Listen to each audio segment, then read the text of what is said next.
ಬೆಂಗಳೂರಿನ ಕೋಗಿಲು ಬಡಾವಣೆಗೆ ಬಿಜೆಪಿಯ ನಿಯೋಗ ಹೋಗಿದೆ. ಇದು ಸ್ವಾಗತಾರ್ಹ. ಈ ನಿಯೋಗಕ್ಕೆ ಆರ್ ಅಶೋಕ್ ನೇತೃತ್ವವನ್ನು ನೀಡಿದ್ದಾರೆ. ಬಿಜೆಪಿಯ ಪ್ರಮುಖ ನಾಯಕರು ಈ ನಿಯೋಗದಲ್ಲಿ ಇದ್ರು. ಆದರೆ ಆರ್ ಅಶೋಕ್ ಅವರು ಸಂತ್ರಸ್ತರೊಂದಿಗೆ ಮಾತಾಡಿದ ರೀತಿ ಮಾತ್ರ ರಾಜಕಾರಣಿಯಂತೆ ಇರಲಿಲ್ಲ. ನ್ಯಾಯ ದೊರಕಿಸಿಕೊಡಲು ಬಂದ ವಿಪಕ್ಷದ ನಾಯಕನಂತೆ ಇರಲಿಲ್ಲ. ಸೂರು ಕಳೆದುಕೊಂಡು ಬೀದಿಗೆ ಬಿದ್ದವರಿಗೆ ಸಾಂತ್ವನ ಹೇಳುವ ರೀತಿಯಲ್ಲೂ ಇರಲಿಲ್ಲ. ಅವರ ವರ್ತನೆ ಪೊಲೀಸ್ ಅಧಿಕಾರಿಯಂತೆ ಇತ್ತು. ಮಾತಿನಲ್ಲಿ ದರ್ಪ ಇತ್ತು. ಪ್ರಶ್ನೆಯಲ್ಲಿ ಮಾಹಿತಿಯನ್ನು ಪಡೆಕೊಳ್ಳುವುದಕ್ಕಿಂತ ಹೆಚ್ಚು ಪೂರ್ವಾಗ್ರಹದ ಛಾಯೆ ಇತ್ತು.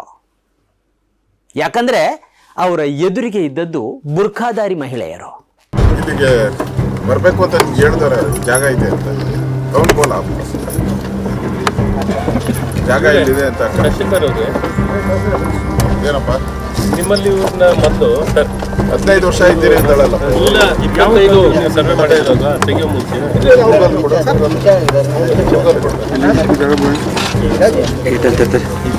ಒಂದು ವರ್ಷದ ಗೂಗಲ್ ಅಲ್ಲಿ ಇದೇ ಇಲ್ಲ, ಮನೇನೇ ಇಲ್ಲ ನೋಡಿ.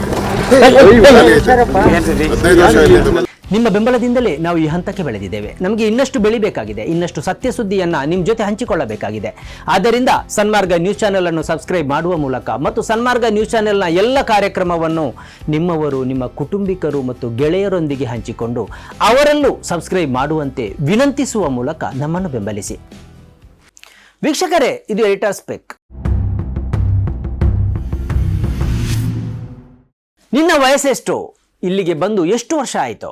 ಗೂಗಲ್ ಮ್ಯಾಪ್ನಲ್ಲಿ 1 ವರ್ಷದ ಹಿಂದೆ ಇಲ್ಲಿ ಮನೆಗಳೇ ಇರಲಿಲ್ಲ ಎಂದು ತೋರಿಸ್ತಾ ಇದೆ. ಇಲ್ಲಿ ಜಾಗ ಇದೆ ಎಂದು ನಿನಗೆ ಹೇಳಿದ್ದು ಯಾರು? ಕನ್ನಡ ಯಾಕೆ ಕಲಿತಿಲ್ಲ? 10 ವರ್ಷಕ್ಕೆ ನಿನಗೆ ಮದುವೆಯಾಗಿದೆಯಾ? ಹೀಗೆ ಏಕವಚನದಿಂದಲೇ ತನ್ನ ಎದುರಿದ್ದ ಸಂತ್ರಸ್ತ ಮಹಿಳೆಯೊಂದಿಗೆ ಅವರು ಮಾತಾಡಿದ್ರು. ಅವರ ಜೊತೆಗಿದ್ದವರು ಏಕವಚನವನ್ನೇ ಬಳಸಿದ್ರು. ಮಾತ್ರ ಅಲ್ಲ, ಸಂತ್ರಸ್ತ ಮಹಿಳೆಯನ್ನು ಉದ್ದಕ್ಕೂ ಅನುಮಾನಿಸಿಯೇ ಮಾತಾಡಿದ್ರು. ಕಾರ್ಡ್ ಇಲ್ಲ, ಇಲ್ಲಿ ಹುಟ್ಟಿದ್ದಲ್ಲೇ ನೀನು, ನಿಮ್ಮ ಅಪ್ಪ ಇಲ್ಲಿ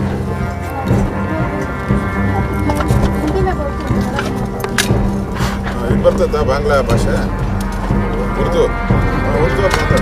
ಆಡಳಿತ ಪಕ್ಷ ಅನ್ಯಾಯ ಮಾಡಿದಾಗ ಅದನ್ನು ಪ್ರಶ್ನಿಸಿ ಅನ್ಯಾಯಕ್ಕೆ ಒಳಗಾದವರಿಗೆ ಸಾಂತ್ವನ ಹೇಳುವುದು ಮತ್ತು ನ್ಯಾಯ ದೊರಕಿಸಿಕೊಡುವುದು ವಿಪಕ್ಷದ ಹೊಣೆಗಾರಿಕೆ. ಆದರೆ ಇವರನ್ನು ಅಪರಾಧಿಗಳೆಂದು ಬಿಂಬಿಸುವುದಕ್ಕಾಗಿಯೇ ನಾವು ಇಲ್ಲಿಗೆ ಬಂದಿದ್ದೇವೆ ಎಂಬಂತೆ ಆರ್ ಅಶೋಕ್ ನಡ್ಕೊಂಡ್ರು. ಸಾರ್ವಜನಿಕವಾಗಿಯೇ ಏಕವಚನವನ್ನು ಬಳಸೋದು, ದಾಖಲೆಗಳನ್ನು ಕೇಳೋದು ಮತ್ತು ಗೂಗಲ್ ಮ್ಯಾಪ್ ತೋರಿಸಿ ಅವರನ್ನು ಅನುಮಾನಿಸುವುದೆಲ್ಲ ಓರ್ವ ರಾಜಕಾರಣಿಯ ಶೈಲಿಯಲ್ಲ. ಅದನ್ನು ಪೊಲೀಸರು ಮಾಡ್ತಾರೆ. ಒಂದು ವೇಳೆ ಇವರ ರಾಷ್ಟ್ರೀಯತೆಯ ಬಗ್ಗೆ ಅನುಮಾನ ಇದ್ರೆ ಅದನ್ನು ಪತ್ತೆ ಹಚ್ಚುವುದಕ್ಕೆ ಬಿಜೆಪಿಯಲ್ಲಿ ತಜ್ಞರಿದ್ದಾರೆ. ತಂತ್ರಜ್ಞಾನದ ಯುಗದಲ್ಲಿ ಆ ಬಡಾವಣೆಯ 188 ಮನೆಗಳಲ್ಲಿ ಇದ್ದವರು ಯಾವ ರಾಜ್ಯದವರು, ಯಾವ ದೇಶದವರು ಎಂಬುದನ್ನು ಪತ್ತೆ ಹಚ್ಚುವುದು ಕಷ್ಟವೇ ಅಲ್ಲ. ಆದರೆ ತಜ್ಞರ ಮೂಲಕ ಮಾಡಬೇಕಾದ ಈ ಕೆಲಸವನ್ನು ಮಾಡದೆ ಸಾರ್ವಜನಿಕವಾಗಿ ಸಂತ್ರಸ್ತರೊಂದಿಗೆ ದರ್ಪದಿಂದ ನಡ್ಕೊಳ್ಳೋದು ನಿಜಕ್ಕೂ ವಿಷಾದಕರ. ಕೋಗಿಲು ಬಡಾವಣೆಯಲ್ಲಿ ಅಕ್ರಮವಾಗಿ ವಾಸಿಸಿದವರು ಶ್ರೀಮಂತರಲ್ಲ, ಬಡವರು.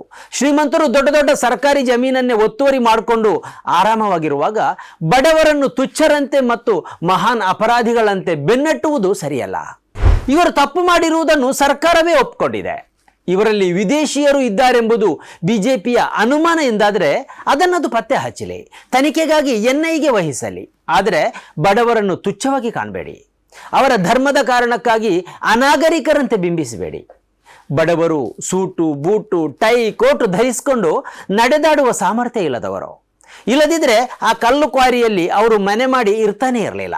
ಸೂರು ಇಲ್ಲದ ಬಡವರಿಗೆ ಸೂರು ಒದಗಿಸಿಕೊಡುವ ಯೋಜನೆ ಕೇಂದ್ರ ಸರ್ಕಾರದಲ್ಲೂ ಇದೆ, ರಾಜ್ಯ ಸರ್ಕಾರದಲ್ಲೂ ಇದೆ. ಅದನ್ನು ಬಡವರಿಗೆ ಸಮರ್ಪಕವಾಗಿ ಹಂಚಿಕೆ ಮಾಡಲಿ. ವಿರೋಧ ಪಕ್ಷವಾದ ಬಿಜೆಪಿ ಬಡವರ ಪರವಾಗಿ ನಿಲ್ಲಲಿ. ಬಡವರನ್ನು ಧರ್ಮದ ಆಧಾರದಲ್ಲಿ ನಾಗರಿಕರು ಮತ್ತು ಅನಾಗರಿಕರು ಎಂದು ವಿಭಜಿಸದಿರಲಿ.